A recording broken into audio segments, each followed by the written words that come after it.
Regardez-vous dans le miroir un instant. Derrière ce visage d'adulte, derrière ces responsabilités, ce compte en banque et ce titre professionnel, se cache un secret que vous ignorez peut-être encore. Vous pensez être le capitaine de votre navire.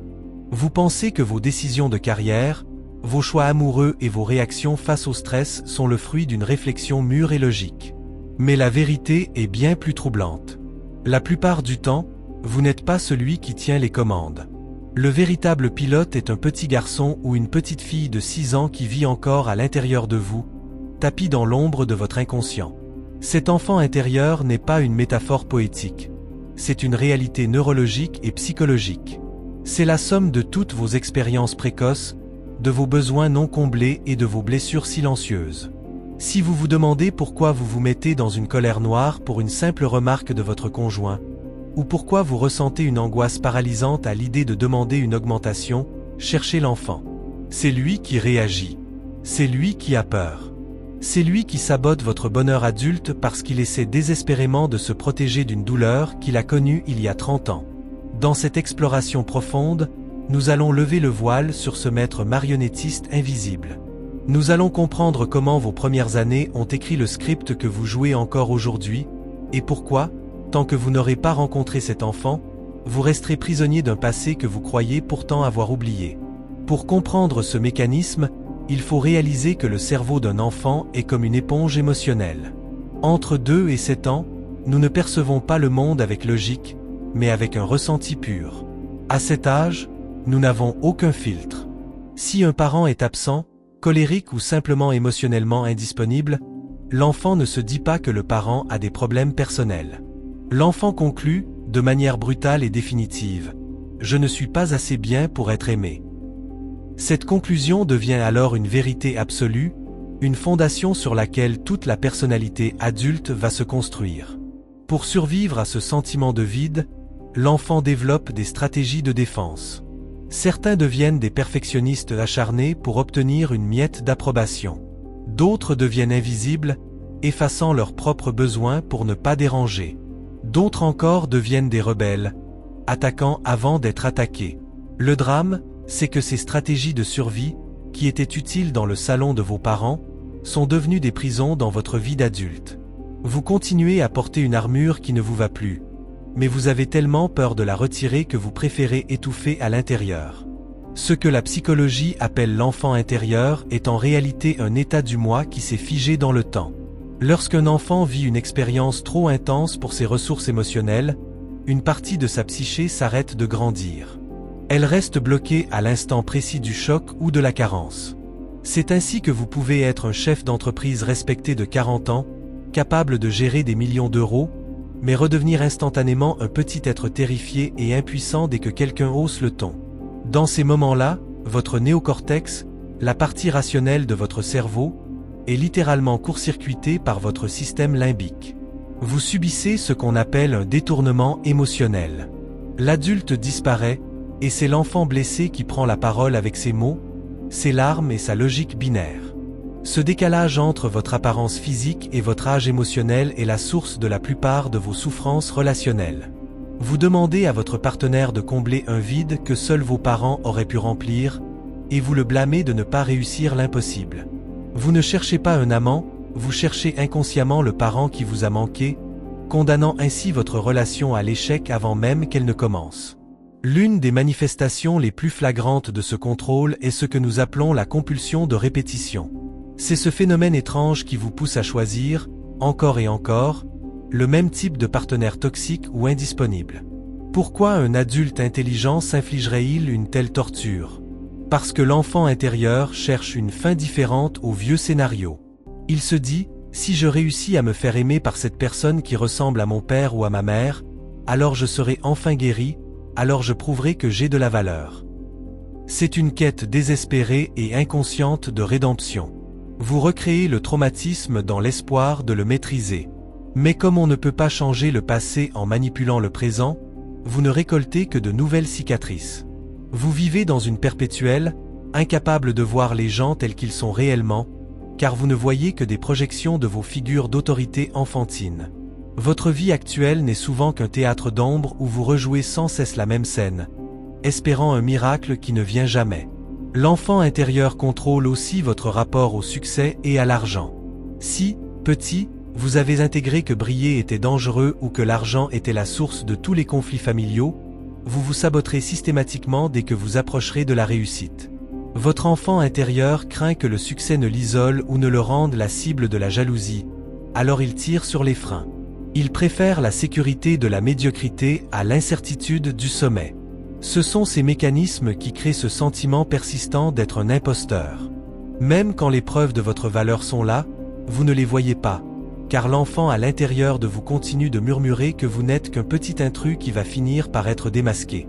Vous portez un costume d'adulte trop grand pour vous, et chaque jour est une lutte pour ne pas laisser paraître votre fragilité. Mais cette fragilité n'est pas une faiblesse. C'est le signal d'alarme d'une partie de vous qui a besoin d'être entendue.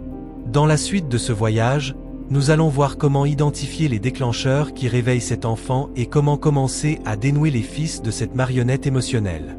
Car la première étape de la liberté n'est pas de tuer l'enfant, mais d'apprendre enfin à devenir le parent dont il a toujours rêvé. Comprendre l'influence de l'enfant intérieur, c'est apprendre à décoder le langage de votre propre corps. Avez-vous déjà ressenti cette boule dans la gorge juste avant de prendre la parole, ou ce creux dans l'estomac quand quelqu'un ne répond pas immédiatement à votre message? Ce ne sont pas des réactions d'adultes. Ce sont des somatisations, des souvenirs physiques d'un temps où votre survie dépendait entièrement de l'attention d'autrui. Pour l'enfant que vous étiez, l'indifférence d'un parent n'était pas un simple contretemps. C'était une menace de mort imminente. Aujourd'hui, votre système nerveux ne fait pas la différence entre le passé et le présent. Il réagit à un email ignoré comme s'il s'agissait d'un abandon définitif en pleine forêt. C'est ce qu'on appelle un flashback émotionnel. Vous ne vous souvenez pas de l'événement avec des images claires, mais vous le revivez avec vos muscles, votre souffle et votre cœur qui s'emballent. Vous êtes littéralement possédé par une version plus jeune et terrifiée de vous-même. Et tant que vous n'identifiez pas cette réaction comme étant celle de l'enfant, vous resterez esclave de vos impulsions, détruisant vos relations actuelles pour apaiser des fantômes anciens. L'une des façons les plus courantes dont cet enfant prend le contrôle est à travers le masque du « sauveur » ou du « plaisant ». Si vous avez grandi avec un parent fragile, triste ou colérique, vous avez probablement appris très tôt à surveiller le climat émotionnel de la maison. Vous êtes devenu un expert en lecture de visage, un diplomate de salon, sacrifiant vos propres besoins pour maintenir la paix. À l'âge adulte, cela se traduit par une incapacité chronique à fixer des limites. Vous dites oui quand vous pensez non. Vous vous épuisez à régler les problèmes des autres, espérant secrètement qu'en échange, ils ne vous abandonneront jamais. Mais c'est un marché de dupes. L'enfant en vous croit que sa valeur dépend de son utilité. Il pense que s'il cesse de servir, il cessera d'être aimé. C'est ainsi que vous vous retrouvez dans des dynamiques d'épuisement professionnel ou relationnel, portant le monde sur vos épaules alors que personne ne vous l'a demandé. Vous ne rendez pas service aux autres. Vous essayez simplement de calmer l'angoisse d'un petit être qui a peur d'être jeté s'il n'est pas parfait. À l'opposé, l'enfant intérieur peut aussi se manifester par une rébellion systématique ou un besoin obsessionnel de contrôle. C'est l'enfant qui a été trop contrôlé, étouffé ou envahi, et qui a juré que plus jamais personne ne lui dicterait sa conduite. En tant qu'adulte, cela crée des personnalités rigides, incapables de déléguer ou de faire confiance. Chaque demande de votre partenaire est vécue comme une agression. Chaque conseil d'un collègue comme une tentative de domination.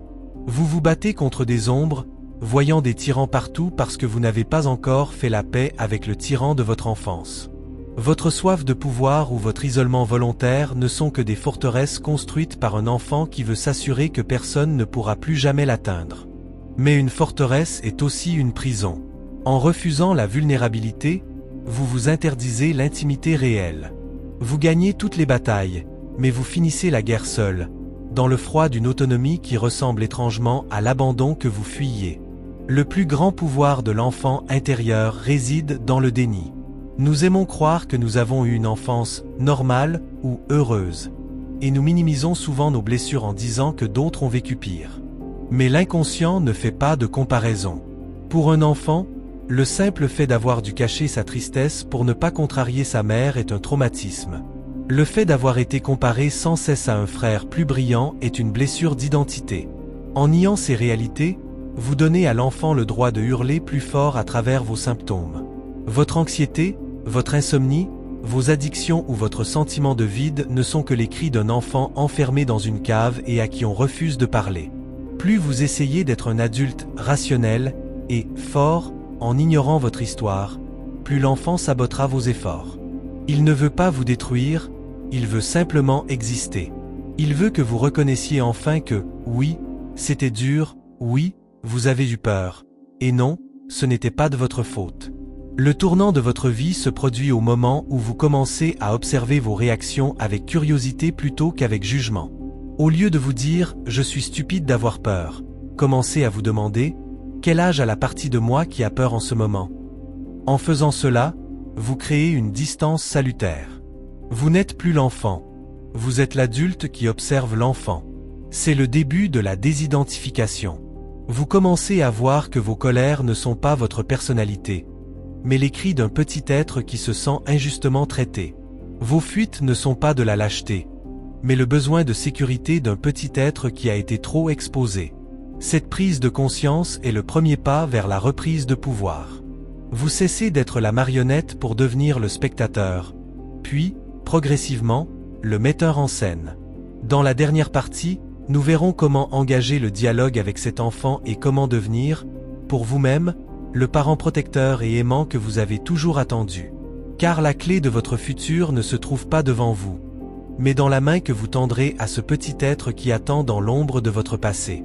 La guérison ne consiste pas à faire disparaître l'enfant intérieur ou à essayer de devenir un adulte froid et purement logique.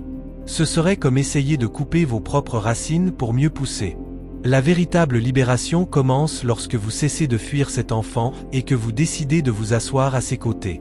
C'est ce qu'on appelle le reparentage. Cela signifie que vous devez apprendre à donner à cette partie de vous ce qu'elle n'a jamais reçu à l'époque. Une validation inconditionnelle, une sécurité absolue et des limites protectrices. Lorsque vous sentez l'angoisse monter, au lieu de la refouler, parlez-lui. Dites-lui, « Je te vois, je sens que tu as peur, mais regarde-moi. Je suis l'adulte maintenant, et je ne te laisserai jamais seul face à cette situation. » En faisant cela, vous reprenez le volant de votre vie. Vous ne niez pas l'émotion de l'enfant, mais vous ne le laissez plus conduire le véhicule de votre existence adulte. Vous devenez le protecteur que vous avez si désespérément cherché à l'extérieur pendant toutes ces années. Ce processus de réconciliation change radicalement votre manière de vivre vos relations. Une fois que vous avez appris à nourrir vos propres besoins émotionnels, vous cessez d'exiger que votre partenaire soit votre parent de substitution. Vous ne cherchez plus quelqu'un pour vous sauver ou pour combler votre vide, car vous avez trouvé la source de plénitude à l'intérieur. Vos relations deviennent alors des espaces de partage entre deux adultes souverains, et non plus un champ de bataille pour des besoins d'enfance non résolus. L'intimité ne vous fait plus peur, car même si l'autre s'en va, vous savez que vous resterez là pour vous-même. L'enfant en vous se sent enfin en sécurité, non pas parce que le monde est devenu parfait, mais parce qu'il sait qu'il a désormais un allié infatigable, vous. Cette autonomie émotionnelle est la plus haute forme de maturité. C'est là que commence la véritable liberté, celle où vos choix ne sont plus dictés par la peur de l'abandon, mais par vos valeurs profondes et vos désirs réels. De plus, en libérant l'enfant de ses blessures, vous libérez aussi son immense potentiel créatif. L'enfant intérieur n'est pas seulement le siège de vos traumatismes, c'est aussi la source de votre émerveillement, de votre spontanéité et de votre joie pure. Lorsque l'adulte assure la sécurité, l'enfant peut enfin jouer. Vous retrouvez cette curiosité insatiable et cette capacité à vivre l'instant présent qui vous manquait tant. Vous cessez de vivre dans une performance permanente et vous vous autorisez à être, tout simplement. Votre vie professionnelle elle-même s'en trouve transformée. Vous n'avez plus besoin de prouver votre valeur par un surmenage épuisant, car vous savez que votre valeur est intrinsèque. Vous commencez à créer à partir d'un espace de plaisir et non plus de manque. Le monde redevient un terrain d'exploration au lieu d'être une menace constante. C'est un voyage qui demande de la patience et de la compassion. Il y aura des jours où l'enfant reprendra les commandes, où vous retomberez dans vos vieux schémas de colère ou de retrait. C'est normal. Ne vous jugez pas. Considérez ces moments comme des opportunités d'approfondir la connexion avec vous-même. Chaque crise est un message de l'enfant qui vous indique une zone qui a encore besoin de lumière. Accueillez ces rechutes avec douceur. Rappelez-vous que vous êtes en train de défaire des décennies de conditionnement. Chaque fois que vous choisissez la conscience plutôt que la réaction automatique, vous guérissez une lignée entière de souffrances non dites. Vous brisez le cycle des traumatismes intergénérationnels. Vous offrez à vos propres enfants, si vous en avez, un parent plus présent et plus conscient, parce que vous avez eu le courage de vous occuper de votre propre histoire. En conclusion, votre enfant intérieur ne doit plus être votre maître invisible, mais votre compagnon de route. En lui tendant la main, vous cessez d'être une marionnette pour devenir un être humain complet, intégré et libre. Vous n'avez plus besoin d'être parfait pour être aimé, vous avez seulement besoin d'être présent. La paix que vous cherchez ne se trouve pas dans la réussite future ou dans le regard des autres, elle se trouve dans ce dialogue silencieux et aimant que vous entretenez avec vous-même, ici et maintenant. Merci d'avoir eu le courage d'ouvrir cette porte aujourd'hui. Le voyage vers soi est le plus exigeant, mais c'est aussi le seul qui vaille vraiment la peine d'être vécu. N'oubliez pas, l'adulte que vous êtes devenu est la réponse aux prières de l'enfant que vous étiez. Honorez cette promesse.